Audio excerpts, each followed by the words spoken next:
आज बनवायला घेतल्या दुधातल्या मोकळ्या शेवड्या. कशा बनवायच्या चला तर मग बघूया. गॅस चालू करून त्यावर कढई आणि त्यामध्ये 2 चम्मच तूप टाकून घेतलं आणि त्यामध्ये 2 मूठ शेवड्या आपल्याला टाकून घ्यायचा. आपल्याला हवे असेल तेवढे.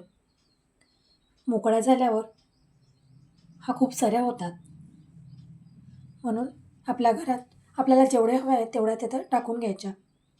2 मूठ टाकल्या की त्याच्या डबलनं हा शेवडा फुगते आणि मोकळ्या होतात, बघू शकता. आणि पुन्हा अलटून पलटून छान भाजून घ्यायच्या. शेवड्यांना ब्राऊन कलर येईपर्यंत पूर्ण भाजून घ्यायच्या. आपण शेवड्या जितक्या ब्राऊन कलर येईपर्यंत भाजल्या तितक्या त्या मोकळ्या आणि चवीला छान होतात. जर आपण शेवड्या थोड्या पांढऱ्याच ठेवल्या तर त्याची चव मात्र पलटते. पुन्हा लालसर येईस्तोवर शेवड्या भाजून घ्यायच्या आणि त्यामध्ये थोड्या भाजल्या गेल्या की विलायची बारीक करून टाकायची आणि त्यामध्ये अर्धा कप दूध आणि अर्धा कप पाणी टाकायचं. तुम्हाला हवं असल्यास तुम्ही पूर्ण दूधसुद्धा टाकू शकता. मी मात्र इथं अर्धा कप दूध आणि अर्धा कप पाणी टाकलेलं आहे आणि बघू शकता. पूर्ण मिक्स करून एकजीव करून त्यामध्ये अर्धी वाटी साखर टाकायची. तुम्हाला जर गोडाचे प्रमाण जास्त हवं असेल साखर थोडी जास्त टाकू शकता चवीनुसार आणि थोडं झाकून ठेवायचं आणि बघू शकता थोडे बुडबुडे आले चम्मचने छान हलवून घ्यायचं. पुन्हा छान हलवून एकजीव करून घ्यायचं आणि एक वाफ काढून घ्यायची. बघू शकता आपण जितकं त्यांना शिजवू त्या तितक्याच मोकळ्या आणि सुळसुळीत व्हायला तयार होत आहे. आणि थोडे काजू किंवा आपल्या घरात ड्रायफ्रूट असेल मनुका वगैरे त्यामध्ये टाकून घ्यायच्या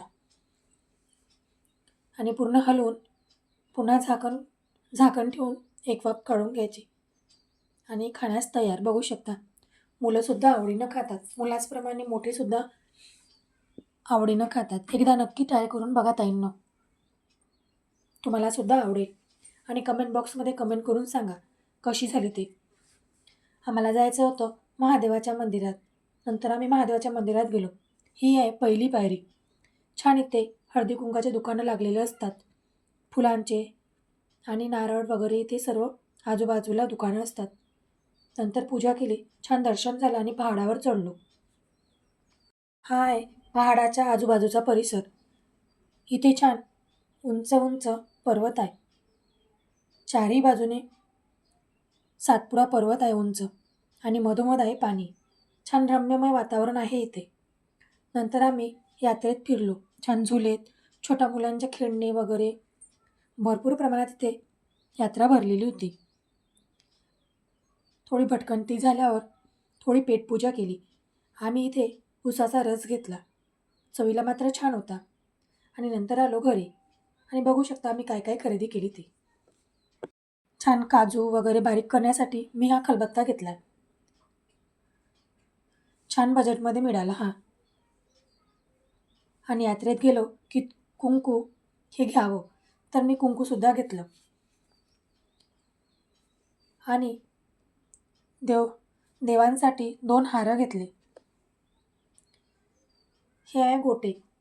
तिथे पर्वतावर हे गोटे मिळतात. याने तावा मात्र छान पांढरा शुभ्र निघत आहे. आणि हा एक कोपर घेतला. बघू शकता मध्यम साईजमध्ये आपल्याला वापरण्यात येणार असा हा कोपर आहे. छान आहे, भारीसुद्धा आहे. आणि ही अडणी घेतली. जेव्हा आपण गणपती वगैरे बसतात आपल्याकडे तेव्हा ताट ठेवण्यासाठी ही अडणी आणि हा एक बत्ता घेतला. आणि मग महादेव महाराजच्या फोटोचे दर्शन घेतले आणि बघू शकता हे आहे महादेव महाराजांचे मंदिर.